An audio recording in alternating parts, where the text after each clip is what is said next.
Hoy vamos a responder algunas de las preguntas que planteamos en nuestra cuenta de Instagram alrededor del nuevo liberalismo. La primera es ¿cómo nace el nuevo liberalismo? A mediados del siglo XX el país se encontraba en una disputa política entre dos partidos, el liberal y el conservador. En 1979, Luis Carlos Galán y un grupo de profesionales deciden montar un partido que lograra renovar ese tipo de política y por eso fundan el nuevo liberalismo. Lo hacen y durante la década de los 80 se convierte en uno de los partidos más renovadores, más innovadores de la política colombiana. Tanto que Luis Carlos Galán llega a tener una gran opción para ser candidato presidencial en el año de 1989. Sin embargo, una alianza entre narcotraficantes, partidos políticos y agentes corruptos del Estado acaban con la vida de Luis Carlos Galán en el 89, no llega a la presidencia y finalmente se acaba ese nuevo liberalismo en esa etapa. En ese momento, una de las principales motivaciones del nuevo liberalismo era una nueva forma de hacer política. Es decir, eran personas que estaban cansadas del bipartidismo, pero también estaban cansadas de que el país no avanzara suficientemente bien. Entonces deciden montar el partido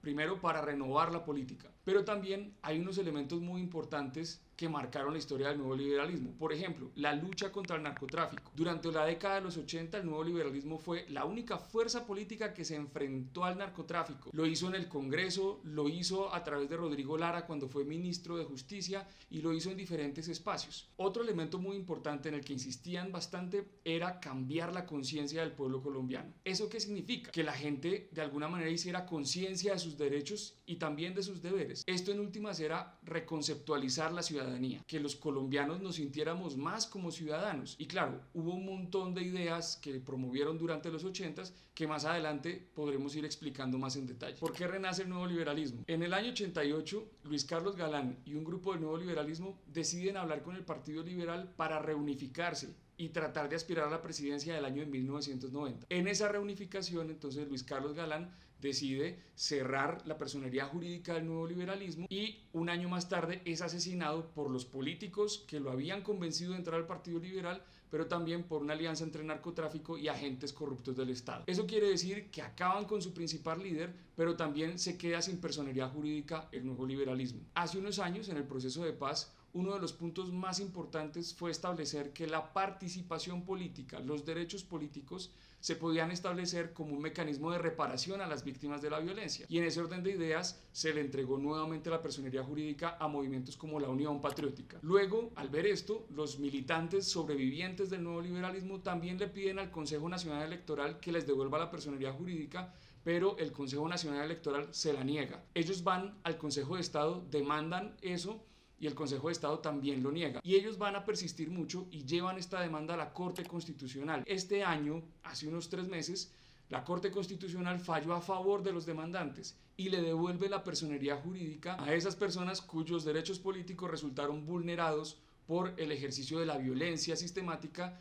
del que fueron víctimas. ¿Qué propone el nuevo liberalismo para Colombia? Es muy importante tener en cuenta que el nuevo liberalismo fue una fuerza política de los 80. Al revivir en el siglo XXI, pues debemos actualizar su ideario, pero manteniendo y honrando esos principios. Por ejemplo, el de la nueva forma de hacer política. Parte de ello fue lo que vimos en la campaña a la alcaldía de Carlos Fernando Galán en el año 2019. Allí se honró ese principio de una nueva forma de hacer política y eso es lo que queremos hacer con el nuevo liberalismo en el siglo XXI. Pero también hay que proponerle una agenda de reformas al país, reformas que no son de la noche a la mañana, ni reformas abruptas, son reformas que poco a poco nos van a poder a nosotros mejorar la política, mejorar las políticas y mejorar la manera en la que se gobierna. Es fundamental pensar en una reforma del Congreso, por ejemplo, pero también pensar en la reforma de instituciones como la Procuraduría, la Contraloría, las personerías. Eso es muy importante porque allí parte un poco esta lucha contra la corrupción que debe ser clave en el ideario de este nuevo liberalismo,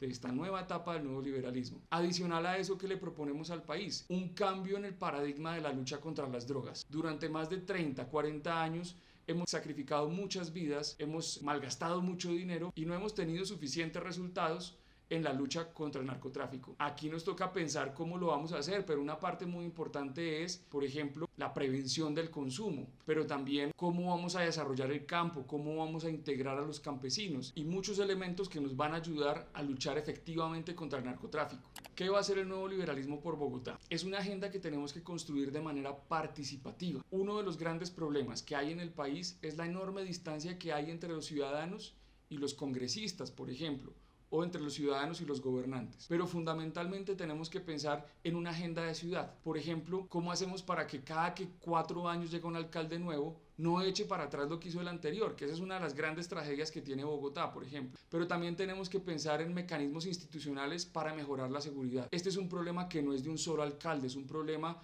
que Bogotá ha tenido que responder durante las últimas décadas y que necesitamos responder de fondo. Es un problema de todo el país que estamos viendo gravemente en la ciudad de Bogotá. Pero también tenemos que apostarle a la educación, con una agenda que reconozca los desafíos del siglo XXI en esta materia, desafíos relacionados con la ciencia y la tecnología, pero también desafíos relacionados con todas aquellas personas que de alguna manera salieron del sistema educativo. Por ejemplo, las personas que desertan en 9º grado y nunca vuelven al sistema educativo.